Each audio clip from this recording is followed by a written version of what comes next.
हम हिंदुओं ने धीरे धीरे इतना कमजोर क्यों होते जा रहे हैं? इसका एक ही कारण है कि हम लोगों वेद और पुराणों का ज्ञान नहीं लेते हैं। अगर कोई आदमी आपसे पूछ ले कि तुम्हारे हिंदू धर्म में कितने पुराण हैं और उसमें क्या लिखा है, तो आप क्या जवाब दीजिएगा? तो आइए जान लेते हैं कि पुराण कितने हैं, उनके नाम क्या है और उनका महत्व क्या है। क्या आप जानते हैं कि पुराण क्या है, पुराण का शाब्दिक अर्थ क्या है और पुराण कितने हैं? पुराण का अर्थ है प्राचीन आख्यान अथवा रचना। हमारे सनातन धर्म में सभी धार्मिक ग्रंथों में से पुराण का विशेष महत्व है तथा ये प्राचीनतम ग्रंथों में से एक है। इन पुराणों में लिखी बातें और ज्ञान आज भी सही साबित हो रहे हैं। पुराण में लिखा ज्ञान हमारी हिंदू संस्कृति और सभ्यता का आधार है। इस बात से सभी सहमत हैं, लेकिन पुराण क्या है और पुराण कितने हैं ये सभी लोग नहीं जानते। पुराण में हिंदू धर्म के ईश्वर, संतों, ऋषि मुनियों और वीर राजाओं, उनके द्वारा रची लीलाओं, उनके जीवन और उनके सिद्धांतों को विस्तार रूप से दर्शाया गया है।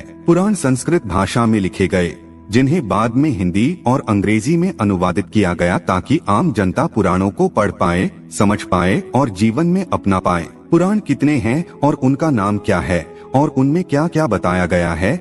नमस्कार मित्रों, आप हमारे चैनल से जुड़े रहना चाहते हैं तो आप हमारे चैनल को सब्सक्राइब अवश्य कर लीजिएगा। पुराण क्या है आपने समझ लिया, लेकिन क्या आप जानते हैं पुराण कितने हैं? आपके सवाल का जवाब है, हिंदू धर्म में कुल 18 पुराण है, जिनके नाम है ब्रह्मा पुराण, पद्म पुराण, विष्णु पुराण, वायु पुराण, भागवत पुराण, नारद पुराण, मार्कंडेय पुराण, अग्नि पुराण, भविष्य पुराण, ब्रह्मा वैवर्त पुराण, लिंग पुराण, वाराह पुराण, स्कंद पुराण, वामन पुराण, कूर्म पुराण, मत्स्य पुराण, गरुड़ पुराण, ब्रह्मांड पुराण। इन सभी पुराणों में देवी देवताओं पर आधारित कई गाथाएं कही गई हैं, जिसमें पाप, पुण्य और धर्म अधर्म के युद्ध के बारे में भी बताया गया है। कुछ पुराणों में इस खूबसूरत सृष्टि की रचना से लेकर उसके अंत तक का विवरण है। पुराण में व्यक्ति के जन्म से लेकर उसकी मृत्यु के बाद स्वर्ग या नरक तक की यात्रा का भी विवरण है। शास्त्रों के अनुसार ब्रह्मा देव ने अपने पुत्र मारीच को कहा था, जो व्यक्ति अपने जीवन काल में इन 18 पुराणों के नाम और उसकी लिखित गाथा की विषय सूची का श्रवण या पाठ करता है,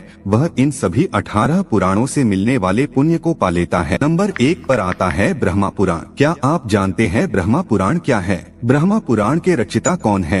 18 पुराण के नाम की लिस्ट में ब्रह्मा पुराण सबसे पहला और पुराना पुराण है। ब्रह्म पुराण के रचयिता महर्षि वेद व्यास जी है तथा इस पुराण को महापुराण भी कहते हैं। व्यास जी ने इसे संस्कृत भाषा में लिखा। महर्षि व्यास जी ने ब्रह्मा पुराण के 10,000 श्लोकों में कई महत्वपूर्ण बातों और कथाओं के बारे में बताया है, जैसे सृष्टि का जन्म कैसे हुआ, धरती पर जल की उत्पत्ति कैसे हुई, ब्रह्मा जी और देव दानवों का